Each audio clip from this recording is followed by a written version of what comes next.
Hoy estaré conversando con dos personas que me deben ayudar a responder estas preguntas y si tú tienes las respuestas, puedes escribir también a las plataformas del programa. Pero arranco con un periodista, creador de contenido y está presente también en las plataformas digitales y profesor universitario, Cristian Martínez. Gracias por llegar hasta acá. Es un placer que llegues hasta acá, te tomes el tiempo entre clases para hablar un poco sobre el idioma y cómo se ha ido adaptando a las plataformas digitales.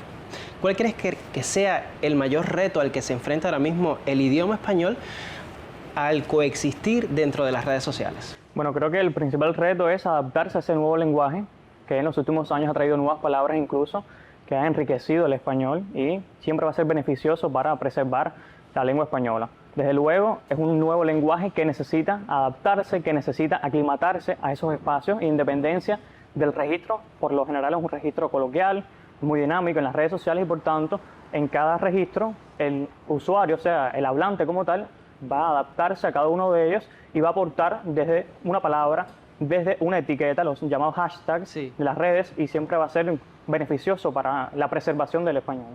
¿No crees que pueda dañar en alguna medida también el hecho de esta misma rapidez que tienen las redes sociales a la simplificación del lenguaje, a las abreviaturas que a veces se utilizan? Sí, e incluso desde cuando teníamos los celulares que nos permitían tantos caracteres, ya ahí empezamos a ver cómo para abreviar los mensajes se usaban este tipo de expresiones como la P y la Q para simplificar pero en esos registros sí es válido su empleo y van a aportar también al idioma el uso también de abreviaturas, el uso también de, por ejemplo, el SOXO, el XO, el XO, eso también son válidos y en esos registros siempre es apropiado.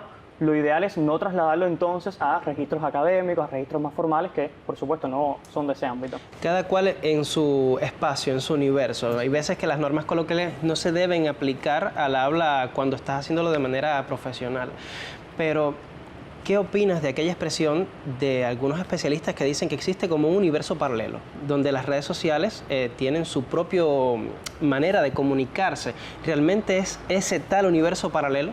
Sí, se pudiera decir que sí, porque, como decía, es un lenguaje propio de ese ámbito y no se debería trasladar a los otros. Cada red social tiene su propia manera de comunicarse, cada hablante se va a adaptar a, por ejemplo, a Instagram, se va a adaptar al mismo X, antes Twitter, y eso no debería trasladarse a un lenguaje formal, por tanto, sí pudiera ser paralelo y sí va a cambiar la manera en que va a ser ese alter ego que va a sacar la personalidad en determinado espacio. Un académico no se va a referir igual en una conferencia que lo va a hacer diferente, por supuesto, en una plataforma digital. ¿Qué estrategias has utilizado tú, Cristian, a la hora de posicionar el idioma español desde tus plataformas digitales como tu principal contenido? Bueno, desde la formalidad, porque yo en los reels que publico en Instagram saco con traje, con corbata, y la gente me ve muy formal y lo que menos se va a imaginar es que yo quizás voy a hablar de la palabra sere, que se escribe con S, que se escribe con C, o quizás voy a hablar de las canciones del reparto. A la gente le sorprende después, mira, lo veo tan académico y voy a hablar de reparto. Pero también hay que adaptarse a ese contexto y hay que también seducir con esta dualidad, con esas dos vertientes de cómo mostrarse uno. Y eso creo que ha impactado y que a la gente le ha gustado. Que es una realidad. Yo quiero saber ahora porque hay veces que a uno se le pega lo malo se le pega así, mira, pero lo bueno es como que uno pasa trabajo. Y quiero saber cuáles son los principales errores ortográficos quizás o esos manierismos que pueden estar dentro de las plataformas digitales que te encuentras a diario. Bueno, un error muy frecuente es escribir el prefijo súper separado de la palabra. Y yo siempre digo, aunque le parezca súper feo, súper raro, súper extraño, esa palabra se escribe unida. Súper va pegado y sin tilde a la palabra feo, raro, extraño. Ah, súper feo, todos juntos. Todos juntos, así mismo. Todos juntos. Así que súper guapo, como nosotros, bueno, sí, entonces sería todo unido. Qué interesante. No lo manejaba, Ana. No, para nada. Seguro que se aprende algo. Spoiler aquí. Chatbots, inteligencia artificial, uso de plataformas que te simplifican todo y te hacen la vida más fácil. ¿Hasta qué punto es bueno y negativo en el uso del lenguaje?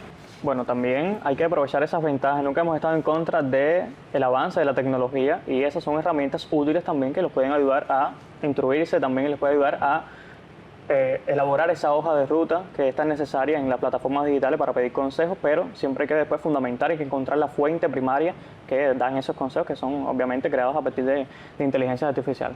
¿Usas inteligencias artificiales, Ana, en algún momento? La verdad es que todavía no estoy muy metidita en ese mundo, no le sé mucho a eso. ¿Sabe? En algún momento, pero Claro. Incluso han dado nuevas palabras, las inteligencias. Por ejemplo, ChatGPT ha dado el verbo GPTear. El verbo GPTear, así que... Bueno, todo en es un válido. momentico voy a GPTear porque me da curiosidad si ChatGPT podría responderme si existe la palabra prosperízate.